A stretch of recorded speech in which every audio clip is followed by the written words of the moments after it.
नमस्ते सभी को। जीडीएम स्कूल के यूट्यूब चैनल पर आप सभी का हार्दिक स्वागत। तो क्लास 7th में साइंस का चैप्टर हमारे 6 चल रहा था, भौतिक एवं रासायनिक परिवर्तन वाला।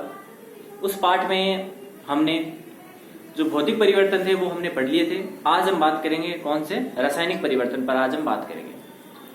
भौतिक परिवर्तन वाला हमने बड़े अच्छे से पढ़ लिया था, उसके एग्जाम्पल भी कर लिए थे। अब इस चैप्टर में आपके रासायनिक परिवर्तन रहा है थोड़ा, और उसके कुछ एग्जाम्पल रहे हैं वो करने बाकी हैं। ठीक है, तो पहले तो देख लेते हैं चैप्टर कौन सा चल रहा था। चैप्टर 5 चल रहा था हमारे, कौन सा चैप्टर 5 नहीं 6 चल रहा था, सॉरी। ठीक है, चैप्टर 6 चल रहा था। 5 तो हो गया था, अम्ल और क्षारों वाला था 5। 6 है भौतिक एवं रासायनिक परिवर्तन वाला। भौतिक एवं रासायनिक परिवर्तन। इस पार्ट में देखें, लिखने वाली चीजें कम है क्योंकि यहां सिर्फ 2 ही परिवर्तन है, ये 2 ही लिखने हैं हमको, लेकिन समझने वाली चीजें कुछ ज्यादा है। तो जब मैं बातें बता रहा हूं आपको, जो बोल के बता रहा हूं, उस पर थोड़ा आपको ज्यादा ध्यान देना है। ठीक है, तो भौतिक एवं रासायनिक परिवर्तन ये आपके चैप्टर है। इसमें जो भौतिक परिवर्तन हमने पढ़ लिया था, वे परिवर्तन जिसमें भौतिक गुणों में क्या हो, बदलाव हो। वे परिवर्तन जिसमें भौतिक गुणों में क्या हो, बदलाव हो, वे क्या कहला रहे थे, भौतिक परिवर्तन कहला रहे थे। इसी का ही उल्टा है, भौतिक परिवर्तन में नया पदार्थ नहीं बनता है, सिर्फ भौतिक गुण परिवर्तित होते हैं। नया पदार्थ नहीं बनेगा, इसमें नया पदार्थ बनेगा। और कौन से गुण परिवर्तित होंगे, रासायनिक गुण परिवर्तित होंगे। तो ये भी लिख लें। तो ये हमने कर लिया था। हम रासायनिक परिवर्तन की आज बात करते हैं, रासायनिक परिवर्तन। रासायनिक परिवर्तन, तो आज हम पढ़ेंगे रासायनिक परिवर्तन। ठीक है, भौतिक परिवर्तन हमने पढ़ लिया था, आज हम पढ़ते हैं रासायनिक परिवर्तन। रासायनिक परिवर्तन में हम पढ़ेंगे वह परिवर्तन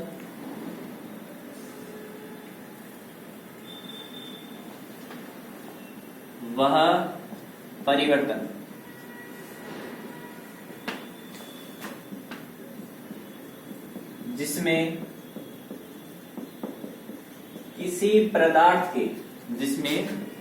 किसी पदार्थ के केवल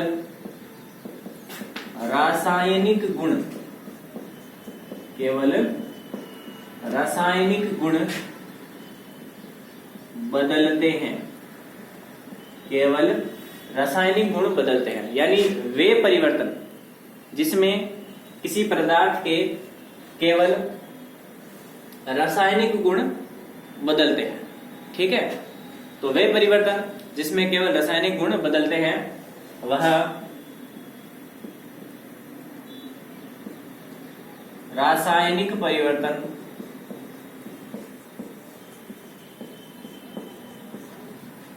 कहलाते हैं।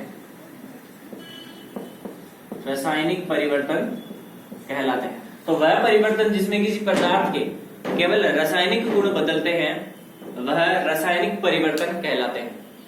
अब रासायनिक परिवर्तन, इसमें हमने आगे इसके उदाहरण भी करेंगे। जैसे भौतिक परिवर्तन पढ़ा है वैसे सेम इसे भी पढ़ेंगे, और दोनों के एक बार अंतर में भी पढ़ेंगे। ठीक है, तो अभी ये उतारा है, ये आप नोट करें फटाफट। तो उतार लिया होगा, आगे देखते हैं। अब सबसे पहले जो रासायनिक परिवर्तन है वो क्या होते हैं वो देख लेते हैं। तो यहां लिखते हैं, रासायनिक परिवर्तन में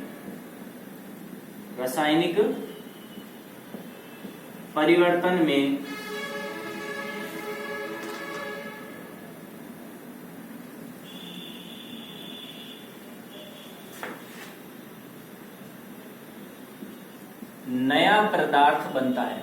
कौन सा नया पदार्थ बनता है?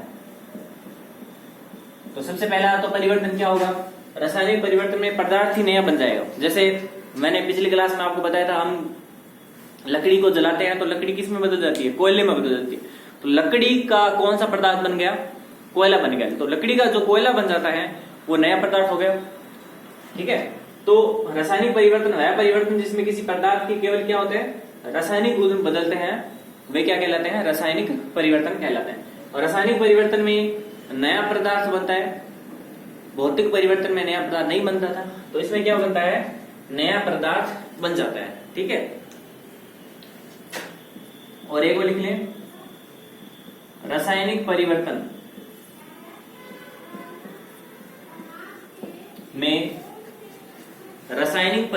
में अभिक्रियाएं जो मैंने आपको बताई थी वो कैसी होती है?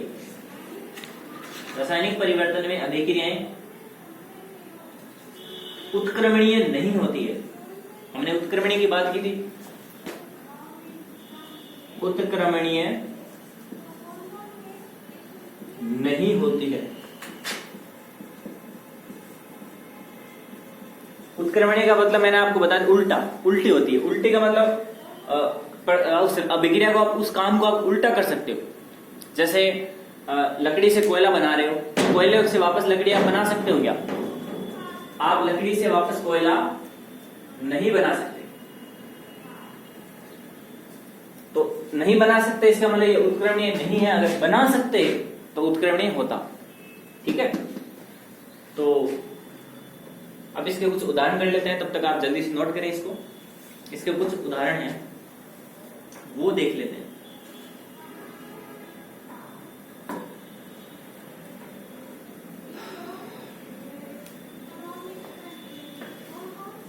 उदाहरण देखते हैं, इसके उदाहरण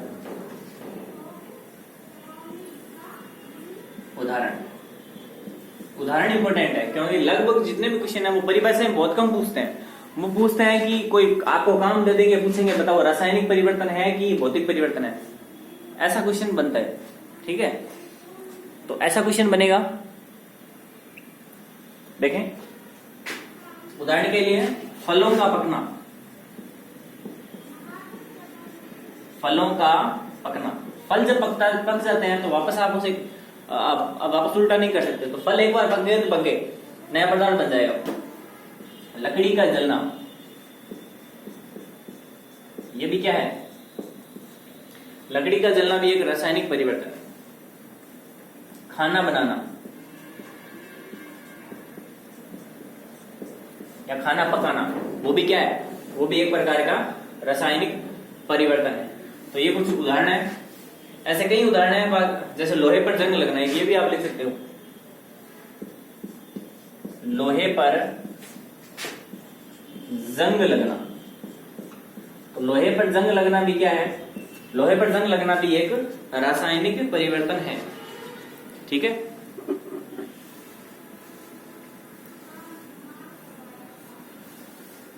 तो लोहे पर जंग लगना भी एक रासायनिक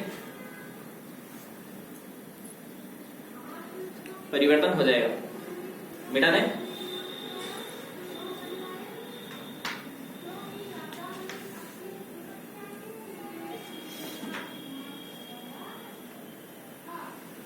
आगे देखिए, अब हम क्या करेंगे?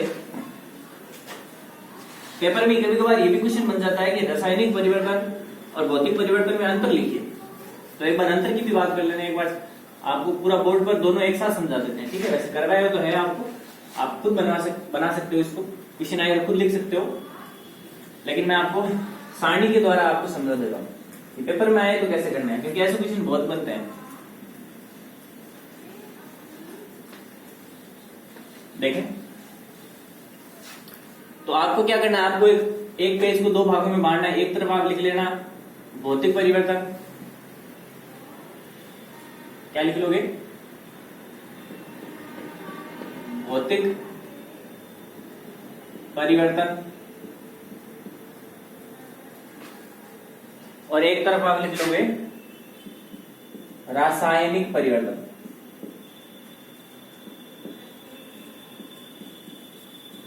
ठीक है, एक तरफ भौतिक परिवर्तन लिख लोगे, एक तरफ आप रासायनिक परिवर्तन, बीच में खींच लोगे लाइन। आई बात समझ में? ऐसा करें, फटाफट। अब भौतिक परिवर्तन किसे कहते हैं? तो लिखेंगे इसमें भौतिक गुणों में परिवर्तन होता है। किसमें? भौतिक गुणों में परिवर्तन होता है।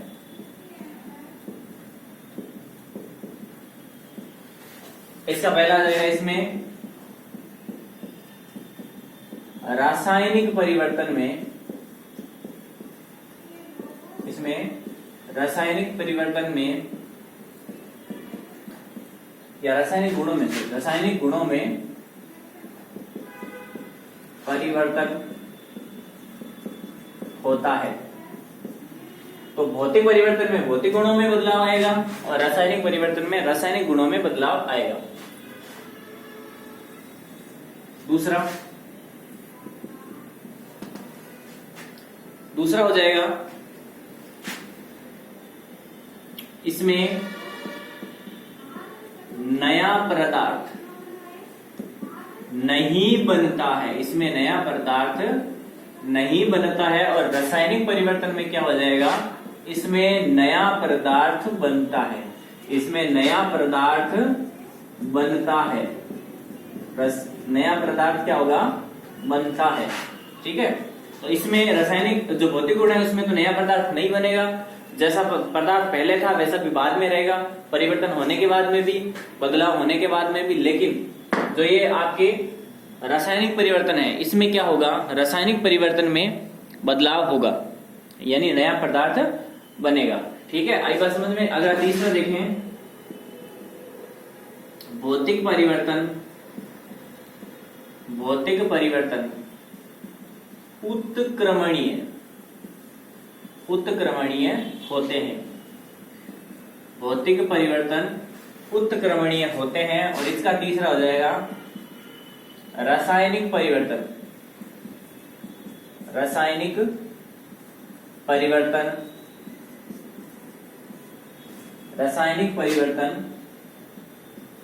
उत्क्रमणीय नहीं होते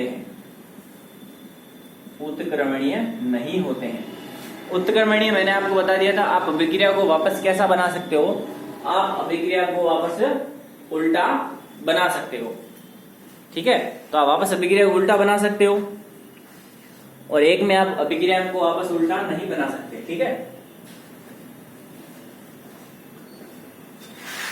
चौथे में उदाहरण दे देते हैं। कुछ उदाहरण हो जाएगा, बर्फ का पिघलना,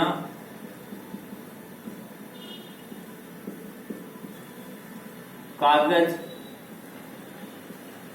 का फटना, ये सारे हो जाएंगे। और जो रासायनिक परिवर्तन है इसमें भी कुछ उदाहरण हो जाएंगे, जैसे कि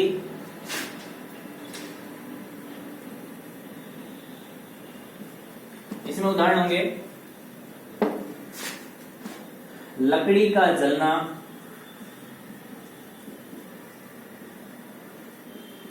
लोहे पर जंग लगना,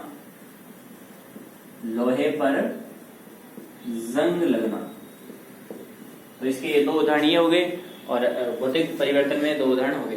तो ऐसे क्वेश्चन बहुत बनते हैं। ऐसे क्वेश्चन कराने से आपको ये फायदा होगा कि आप एक साथ दोनों को याद कर सकते हो।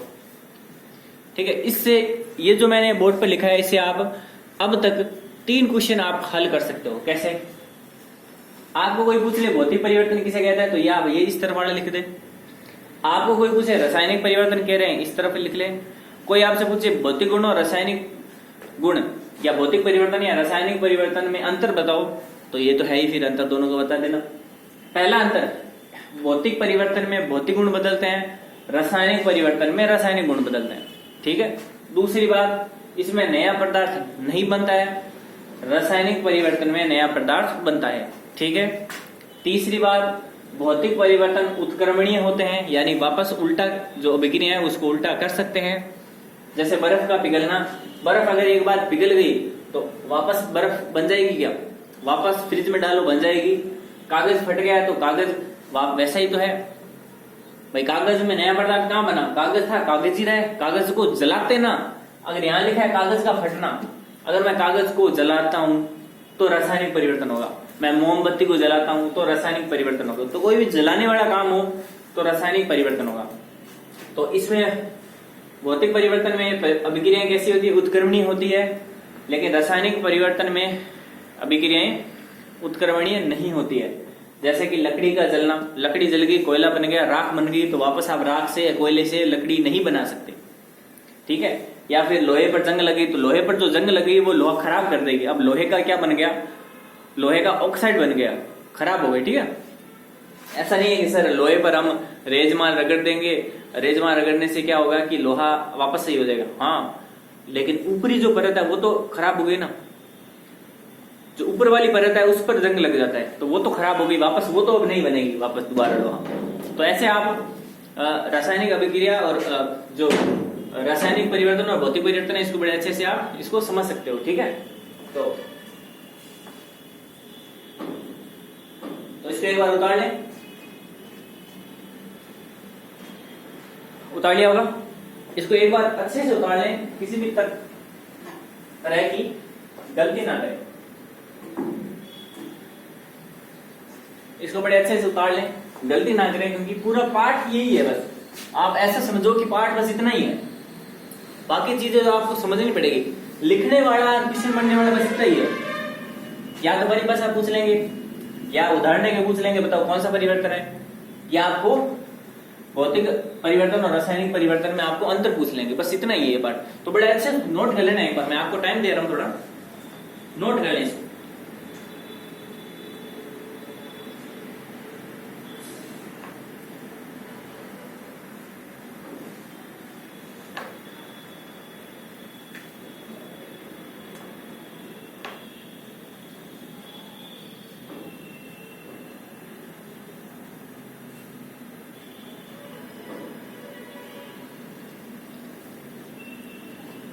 मिटा दें, बस पाठ तो इतना ही था। लेकिन पाठ के अंदर क्या है कि कुछ ऐसी चीजें दी हुई है जो आपको पढ़नी पड़ेगी। ये इतना समझ में आएगा, इसका मतलब आपको आगे वाला भी समझ में आ जाएगा, ठीक है।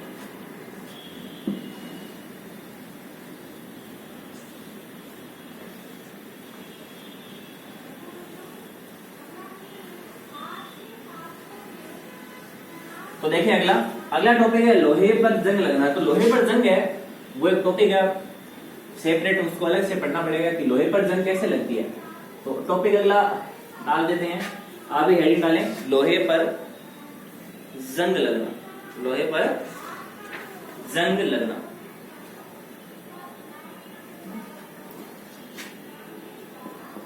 लोहे में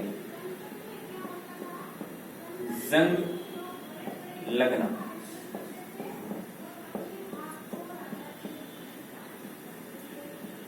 तो लोहे में जंग लगना, देखें लोहे पर जो जंग लगती है वो कैसे लगती है। आपने देखा होगा कि लोहे पर जंग कब लगती है, जब बारिश का आपको मौसम दिखे। आपको जैसे बारिश का मौसम है तो बारिश के मौसमों में क्या होता है कि जंग ज्यादा लगते हैं, और जंग उसी टाइम लगेंगे जब हवा में क्या हो, हवा में नमी की मात्रा ज्यादा हो। हवा में नमी की मात्रा ज्यादा होती है तो जंग भी ज्यादा लगते हैं, ठीक है। तो लोहे पर जंग लगने के लिए क्या आवश्यक है, नमी आवश्यक है, पानी आवश्यक है, ठीक है। पानी वाली जगह पर लोहे की जो चीजें हैं वो ज्यादा जल्दी खराब हो जाती है। तो लोहे में जंग लगना, लोहे में जंग लगने में आप लिख सकते हो लोहे पर जंग, ऑक्सीजन लोहे पर जंग, ऑक्सीजन और जल, ऑक्सीजन और जल हो सकता है, जल वाष्प हो सकती है, जल भी लिख दो, और जल वाष्प भी हो सकती है, यानी नमी। कोई जरूरी नहीं है पानी हो, पानी के अंदर नमी जो होती है हवा में, वो नमी भी आपको आपका जो लोहा है उसको खराब कर सकती है, उस पर जंग लगा सकती है। तो लोहे पर जंग ऑक्सीजन और जल दोनों की उपस्थिति में लगती है, दोनों की उपस्थिति में लगती है। ऑक्सीजन तो आप सबको पता है, ऑक्सीजन तो हर जगह होती है, हवा है तो ऑक्सीजन होगी। लेकिन ये नमी कब होती है, नमी मानसून, जैसे भारत के अंदर मानसून आता है तो मानसून के दिनों में नमी ज्यादा होती है, या समुद्री क्षेत्रों के आसपास जहां नदियां ज्यादा हो वहां पर नमी ज्यादा होगी, पानी ज्यादा होगा। तो लोहे पर जंग लगने के लिए आपको पूछे कि कौन से दो पदार्थों की आवश्यकता होती है, कौन से दो तत्वों की योगदान होता है उसके अंदर लोहे पर जंग लगने के लिए, तो आप कहोगे ऑक्सीजन और जल के अंदर। ऑक्सीजन और जल होगा, ऑक्सीजन और जल से क्या होता है कि दोनों में, ऑक्सीजन और जल से दोनों के अंदर जंग लगना अनिवार्य होता है। जब तक जल और ऑक्सीजन नहीं होंगी दोनों, तब तक उसके अंदर जंग नहीं लगेगा। ठीक है,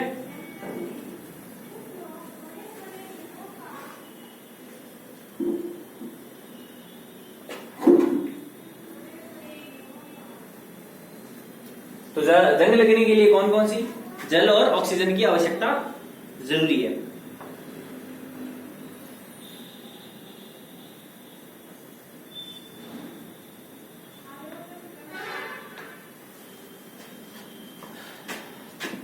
तो लोहे पर जंग लगने की समीकरण, तो जो लोहे पर जो जंग लगता है उसकी समीकरण क्या होती है।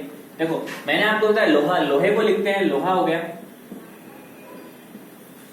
लोहे के साथ में क्या होगा, जल होगा, और जल के साथ में क्या होगा, ऑक्सीजन होगा। यही तो मैंने आपको बताया, लोहे पर जंग लगने के लिए जल और ऑक्सीजन की आवश्यकता होती है। ठीक है, अब लोहे का आपको पता होना चाहिए, लोहे का सूत्र होता है Fe, लोहे का सूत्र होता है Fe। जल का आप सबको पता होगा, नहीं है तो याद कर लेना H2O, जल का होता है H2O, नहीं तो इसको मैं नीचे लिख देता हूं अलग से। एक बार लोहा, जल और ऑक्सीजन, लोहे को लिखते हैं Fe से, जल को लिखते हैं H2O से, ऑक्सीजन को लिखते हैं O2 से। तो क्या बन जाएगा, आयरन ऑक्साइड। आयरन ऑक्साइड बोलते हैं जंग को, जंग को साइंस में बोलते हैं आयरन का मतलब लोहा, ऑक्साइड यानी ऑक्सीजन जुड़ गई उसके साथ, यानी जंग। आयरन ऑक्साइड का मतलब होता है जंग। ठीक है, तो देखो लोहा, जल और ऑक्सीजन ने मिलकर क्या बना लिया, जंग बना लिया। अब जंग का सूत्र क्या होता है, जंग को एक आप आयरन ऑक्साइड भी बोल सकते हो, और इसका हो जाएगा Fe2O3। याद रखना Fe2O3। आपको कोई पूछे जंग का सूत्र क्या होता है, तो जंग का सूत्र होता है Fe2, नीचे लिखना है, O3 नीचे लिखना है। तो Fe2O3 क्या होता है, जंग का सूत्र होता है। तो जंग का सूत्र आपको याद रखना है। पहली बात, इस लोहे में जंग लगने के लिए आपको दो तत्वों की अनिवार्यता होगी, एक आपको लोहे के साथ में जल चाहिए और एक लोहे के साथ में ऑक्सीजन गैस चाहिए। लोहे के साथ में जल होगा तो जल और ऑक्सीजन मिलकर क्या कर देंगे, जंग का निर्माण कर देंगे, और जंग को साइंस में बोला जाता है आयरन ऑक्साइड। और लोहे को Fe से लिखा जाता है, F बड़ा है, E छोटा है, H2 नीचे O है प्लस O2, ये तीनों के तीनों मिलकर क्या बना लेंगे, Fe2O3। अब ये आपको याद कर लेनी है कैसे भी करके कि जंग का सूत्र क्या होता है, Fe2O3। लोहे पर जो जंग लगता है उसका सूत्र होता है Fe2O3। ये आपको खासकर आपको ये बात याद रखनी है। ठीक है, तो लगभग देखें ये पार्ट कंप्लीट हो चुका है। ठीक है, इस पार्ट में कुछ ज्यादा बचा नहीं है। पिछली जो नई क्लास अब आएगी, नेक्स्ट क्लास, उस नेक्स्ट क्लास में हम इस पार्ट के थोड़े बहुत कुछ टॉपिक हैं, एक आधा टॉपिक रहा है वो करके इस क्वेश्चन आंसर करेंगे इस छठे पार्ट के। तो यहां तक आप नोट डाउन कर लेना। हमने भौतिक परिवर्तन के बारे में पढ़ लिया, हमने रासायनिक परिवर्तन के बारे में पढ़ लिया, हमने दोनों में अंतर पढ़ लिए, और उसके बाद में हमने लोहे पर जो जंग लग रहा है वो कौन कौन से पदार्थ काम में आते हैं और उसकी समीकरण क्या होती है और उसका सूत्र क्या होता है वो हमने पढ़ लिया। अब अगली क्लास में हम जंग से बचाव क्या हो सकते हैं, जंग नहीं लगे उसके लिए हम क्या करें, और एक छोटा सा एक आध टॉपिक है वो समझने वाला है, वो हो रहा है। उसके बाद हम क्वेश्चन आंसर करके इस पार्ट को कंप्लीट करेंगे।